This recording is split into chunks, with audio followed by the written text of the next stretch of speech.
Oui, avec Joël Bigot, on va parler de la TICPE flottante, puisque, en octobre 2018, vous avez déposé cette proposition de loi pour réinstaurer cette TICPE flottante sur le modèle de la TIPP des années 2000.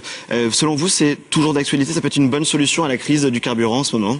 Écoutez, moi je pense que ça peut être une très bonne solution. En tout cas, c'est un outil qui me paraît tout à fait adapté dans une période dans laquelle nous connaissons à l'heure actuelle une augmentation des prix à la pompe. À la pompe. Comment ça marche? À la pompe. La TICPE flottante. Donc la TICPE flottante, c'est un mécanisme qui permet de réguler l'augmentation du prix de l'essence. Vous savez que le prix de l'essence que vous achetez est calculé en fonction du prix du pétrole brut, du prix du raffinage, et puis une TICPE qui permet de... Et puis la TVA.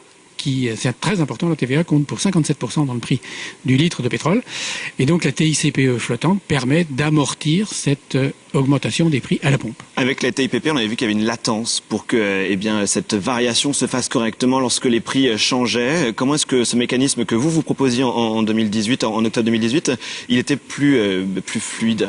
Il est plus réactif dans la mesure où il s'ajuste au prix à la pompe. C'est-à-dire que très rapidement, dès qu'il y a une envolée des prix, l'État a la main sur la fixation des prix à la pompe et donc on peut très rapidement fixer un prix plafond qui permet, et c'est un outil de régulation, c'est aussi un outil de justice sociale, je dirais, parce que ça permet d'amortir la hausse dont on sait qu'elle peut être parfois lourde de conséquences. Ce matin, dans Le Parisien, M. Darmanin parle de cette idée de TICPE flottante comme étant une mauvaise idée qu'il rejette. Est-ce que vous lui dites qu'il faut revenir à cette idée? Écoutez, faute de propositions meilleures, je trouve que celle-ci a fait ses preuves. Elle a été expérimentée en 2001.